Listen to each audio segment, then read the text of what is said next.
कभी सोचा है कि कोल्ड ड्रिंक में वो फिज कहाँ से आती है, या फिर ऊंचे पहाड़ों पर सांस लेना इतना मुश्किल क्यों लगने लगता है? इन सब के पीछे ना एक ही साइंटिफिक राज छिपा है, एक ऐसा नियम जो इन सभी चीजों को कंट्रोल करता है। चलिए आज इसी को समझते हैं।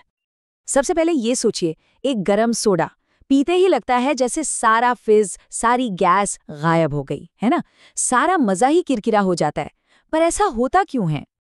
अच्छा, और एक सवाल, स्कूबा डाइवर्स को हमेशा क्यों कहा जाता है कि पानी से धीरे धीरे ऊपर आओ? अगर वो तेजी से सतह पर आ जाएं, तो ये एक छिपा हुआ खतरा क्यों बन जाता है?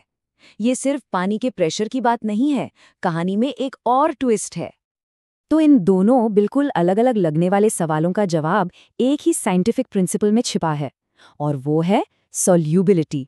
हिंदी में कहें तो घुलनशीलता। यही वो चाबी है जो इन सारे रहस्यों का ताला खोलती है। तो आखिर ये सॉल्यूबिलिटी है क्या भला? देखिए, बिल्कुल सीधे शब्दों में समझें तो ये किसी भी चीज की किसी दूसरी चीज में घुलने की एक लिमिट होती है। मतलब एक पदार्थ जिसे हम सॉल्वेंट कहते हैं, वो किसी दूसरे पदार्थ यानी सॉल्यूट को एक खास टेम्परेचर पर कितना ज्यादा घोल सकता है। बस इसे ऐसे समझ लीजिए कि किसी सॉल्वेंट की सॉल्यूट को सोखने की कैपेसिटी कितनी है। लेकिन कहानी में एक बड़ा ही दिलचस्प मोड़ है। सॉल्युबिलिटी के जो नियम है ना, वो इस बात पर डिपेंड करते हैं कि हम किसी ठोस चीज को घोल रहे हैं या फिर किसी गैस को, और दोनों के लिए कहानी बिल्कुल पलट जाती है।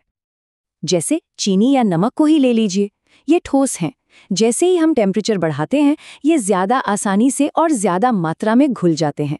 तभी तो गर्म पानी में चीनी फटाफट घुल जाती है। लेकिन गैसों के साथ मामला बिल्कुल उल्टा है। जैसे जैसे टेम्परेचर बढ़ता है, लिक्विड में गैस के घुलने की कैपेसिटी कम होती जाती है। और बस यही वजह है कि गर्म सोडा अपना सारा फिज इतनी जल्दी खो देता है। पर रुकिए, गैसों की कहानी में टेम्परेचर तो सिर्फ आधा हिस्सा है। एक और बहुत जरूरी फैक्टर है जो पिक्चर में आता है, और वो खेल को पूरी तरह से बदल देता है।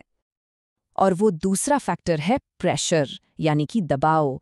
और यहीं पर साइंस का एक बहुत जरूरी नियम सामने आता है, जिसका नाम है हेनरीज लॉ। गैसों की सॉल्युबिलिटी को समझने के लिए ये नियम ही असली चाबी है। अब ये हेनरीज लॉ कहता क्या है? ये कहता है कि अगर टेम्परेचर को एक जैसा रखा जाए, तो किसी लिक्विड में गैस की सॉल्युबिलिटी उस लिक्विड के ऊपर मौजूद गैस के प्रेशर के सीधे सीधे प्रोपोर्शनल होती है। ये जो फॉर्मूला है ना, P = KH/X, ये बस इसी बात को गणित की भाषा में कहता है। इसमें P का मतलब है प्रेशर। अगर इसे बिल्कुल आसान भाषा में समझना हो तो बस इतना याद रखिए, जितना ज्यादा प्रेशर डालेंगे उतनी ही ज्यादा गैस घुलेगी। सिंपल। तो मतलब सीधा सा है, ज्यादा प्रेशर मतलब ज्यादा गैस खुलेगी। ये प्रेशर एक तरह से गैस के मॉलिक्यूल्स को जबरदस्ती लिक्विड के अंदर धकेलता है, उन्हें घुलने पर मजबूर कर देता है। ठीक है, थ्योरी तो समझ आ गई, पर ये साइंटिफिक नियम हमारी रोज की जिंदगी पर कैसे असर डालता है?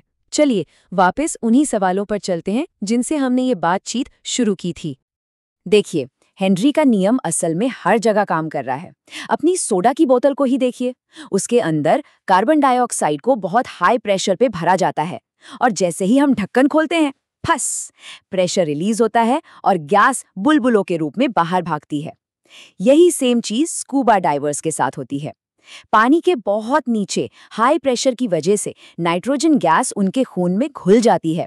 अब अगर वो बहुत तेजी से ऊपर आए तो प्रेशर अचानक से कम हो जाता है, और घुली हुई नाइट्रोजन खून में खतरनाक बबल्स बना देती है। और पहाड़ों पर ठीक इसका उल्टा, वहां हवा का दबाव कम होता है, इसलिए हमारे खून में ऑक्सीजन भी कम घुल पाती है, और इसी वजह से माउंटेन सिकनेस होती है। तो चलिए, अब तक जो कुछ भी हमने समझा उसे 3 सिंपल रूल्स में फटाफट समेट लेते हैं। पहला रूल, ज्यादातर सॉलिड्स के लिए टेम्परेचर बढ़ाओ, सॉल्युबिलिटी बढ़ेगी। दूसरा रूल, गैसों के लिए टेम्परेचर बढ़ाओ, सॉल्युबिलिटी घटेगी।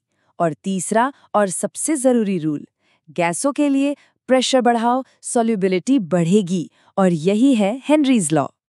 बस यही 3 सिंपल से नियम हैं जो हमारी फिजी ड्रिंक से लेकर पहाड़ों पर हमारी सांसों तक सब कुछ एक्सप्लेन कर देते हैं। ये साइंस वाकई हमारी रोजमर्रा की जिंदगी में हर जगह मौजूद है। तो अब जरा सोचिए, हमारे चारों तरफ और कौन-कौन से ऐसे अदृश्य नियम, ऐसे इनविजिबल लॉज काम कर रहे हैं जिन्हें हम देख नहीं पाते। साइंस सच में हर जगह है, बस हमें सही सवाल पूछने की देर है।